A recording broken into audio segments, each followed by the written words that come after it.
नमस्कार आमार प्रिय सुधी दर्शकबृंद आशा करी सकलेई भालो आछेन भेतर थेके सुस्थ आछेन। आमी रंजन फिजिकल मेटाफिजिकल भয়েজার चैनेलेर पक्ष थेके आपनादेर सकलके जानाई आमार आंतरिक भालोबासा ओ शुभकामना। 2024 रामलालार प्राण प्रतिष्ठाय प्रदीप जालाबेन तेल ना घिएर कयटी प्रदीप जानानो शुभ जेने निन सबई आलोचना करब। तार आगे बोले राखी आमार चैनेले जारा नतून नतून भिजिट करछेन चैनलटिके साबस्क्राइब करे पाशे थाकबेन। आध्यात्मिक एवं पार्थिव समस्त रकमेर भिडियो पेये जाबेन। तो चलुन देरी ना करे आलोचना शुरू करी। 5 शताब्दी परे दीर्घ लड़ाइয়ের पर शेषमेश प्रतिष्ठा होते चलेছে राम मंदिर। 2022 सालेर আগস্ট मासे भूमि पूजोर पर शुरू হয়েছে राम मंदिर निर्माणের कार्य। ইতিমধ্যে সেই নির্মাণ কার্য শেষ হয়ে আলোকসজ্জায় সেজে উঠেছে রাম মন্দির। কারণ রাম মন্দির উদ্বোধন হতে বেশি দিন বাকি নেই। শুধু রাম মন্দির নয়, সাজো সাজো রব অযোধ্যা জুড়ে।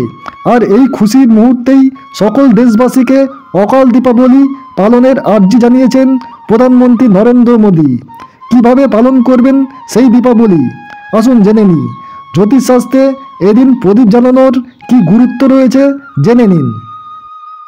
জ্যোতিষ মতে রাম মন্দির উদ্বোধনের দিন প্রদীপ জ্বালানো অত্যন্ত শুভ বলে জানা গিয়েছে।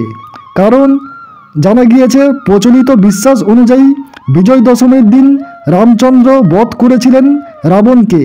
সেই অনুসারে বিজয়া দশমীর দিন দশেরা উৎসব পালন করা হয়। ঠিক তার 21 দিন পর পালিত হয় দীপাবলি উৎসব। প্রতি হিন্দু বাড়িতে প্রদীপ জ্বালিয়ে আলোকিত করা হয়। কারণ রাবণ বধের 21 দিন পর অযোধ্যায় ফিরেছিলেন রাম, সীতা ও লক্ষ্মণ। খুশিতে অযোধ্যা নগরী আলোয় আলোকিত করেছিল অযোধ্যাবাসী। সেই ধর্মীয় নীতি অনুসারে 500 বছর পর জানুয়ারি মাসের 21 দিন পর অর্থাৎ 22 দিনের মাথায় নিজের জন্মভূমিতে ফিরেছেন শ্রী রামচন্দ্র। প্রতিষ্ঠা হবে রামলালার গর্ভগৃহ। তাই 22শে জানুয়ারি 2024 সোমবারে ফুল দিয়ে মন্দির সহ বাড়ি সাজিয়ে প্রদীপ জ্বালিয়ে শ্রী রামচন্দ্রকে অযোধ্যায় স্বাগত জানানোর জন্য অযোধ্যাবাসীকে অনুরোধ করা হয়েছে। শুধু অযোধ্যাবাসী নয়, সকল দেশবাসীকে এই দিন অকাল দীপাবলি পালনের আর্জি জানানো হয়েছে। এদিন প্রদীপ জ্বালানো অত্যন্ত ফলদায়ক। এর ফলে মা লক্ষ্মীর আশীর্বাদ পাওয়া যাবে, বাড়িতে সুখ শান্তি বিরাজ করবে। কিন্তু প্রশ্ন হলো 22শে জানুয়ারি সোমবার অকাল দীপাবলি পালনের জন্য কতগুলি প্রদীপ জ্বালানো শুভ? ঘিয়ের প্রদীপ জ্বালানো শুভ নাকি তেলের প্রদীপ? প্রশ্নের উত্তর নিয়ে আলোচনা করছি এবার। রাম মন্দির উদ্বোধনের দিন শ্রী রামচন্দ্রকে স্বাগত জানাতে 22শে জানুয়ারি বাড়িতে ঘিয়ের প্রদীপ জ্বালাবেন। হিন্দু ধর্মে যে কোনো শুভ কাজে ঘিয়ের প্রদীপ জ্বালানো অত্যন্ত শুভ বলে বিবেচিত হয়। কিন্তু কতগুলি প্রদীপ জ্বালাবেন?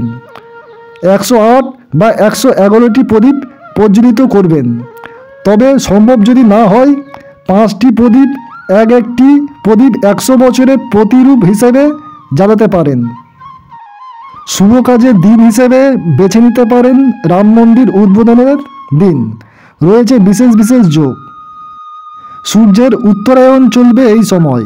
শুধু এই দিনটি নয়, এই দিনে রামলালাই প্রাণ প্রতিষ্ঠার জন্য একটি নির্দিষ্ট সময়ও বেছে নেওয়া হয়েছে। 12টা 29 মিনিট 4 সেকেন্ড থেকে 12টা 30 মিনিট 32 সেকেন্ড পর্যন্ত। ফলেই রাম অভিষেকের এই দিনটি যে কোনো শুভ কাজের জন্যই অত্যন্ত শুভ বলে বিবেচিত হয়। কি কি যোগ রয়েছে এই দিনে? এই শুভ দিনে কোন কোন কাজ সম্পন্ন করা যেতে পারে জেনে নিন। আগে জেনে নেওয়া যাক জ্যোতিষশাস্ত্র মতে রাম মন্দির উদ্বোধনের দিন অর্থাৎ 22 তারিখ নবগ্রহের অবস্থান সম্পর্কে। গণনা অনুযায়ী দেখা যাচ্ছে রাম অভিষেকের দিন মেষ রাশিতে উচ্চ অবস্থানে থাকবে বৃহস্পতি, বৃষ রাশিতে অবস্থান করবে চন্দ্র, কেতু স্থান ষষ্ঠ ঘরে, মঙ্গল, বুধ ও শুক্র গ্রহের অবস্থান নবম ঘরে, সূর্যের স্থান হবে দশম ঘরে, একাদশ ঘরে বিরাজ করবে শনি, দ্বাদশ ঘর অর্থাৎ নিম্নে অবস্থান করবে রাহু।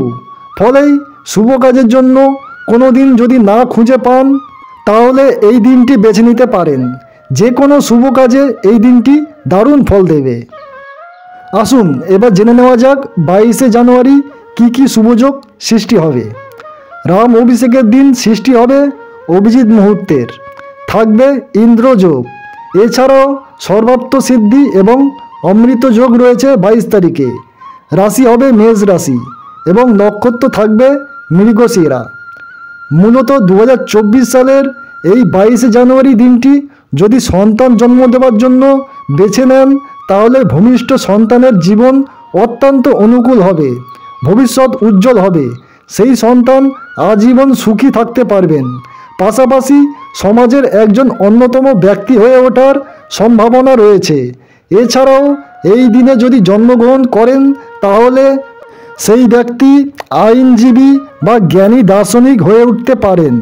তাই সন্তানকে পৃথিবীর আলো দেখানোর জন্য এই দিনটি অত্যন্ত শুভ।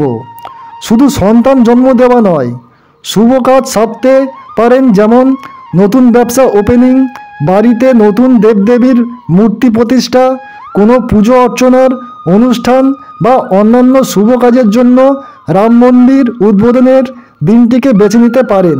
ভালোভাবে কাজ সম্পন্ন হবে। আশা করি ভিডিওটির মাধ্যমে আপনারা অবগত হয়েছেন এবং ভিডিওটিকে ভালো লাগলে আপনাদের আত্মীয় পরিজনের মধ্যে যতটা পারেন শেয়ার করবেন এবং হ্যাঁ, চ্যানেলটিকে সাবস্ক্রাইব করতে ভুলবেন না। আমি আধ্যাত্মিক এবং পার্থিব সমস্ত রকমের ভিডিও নিত্য নতুন আপলোড করে থাকি। তো আজকের এই পর্যন্ত থাক। সকলে খুব ভালো থাকবেন, সুস্থ থাকবেন। বিদায় জানালাম, টাটা।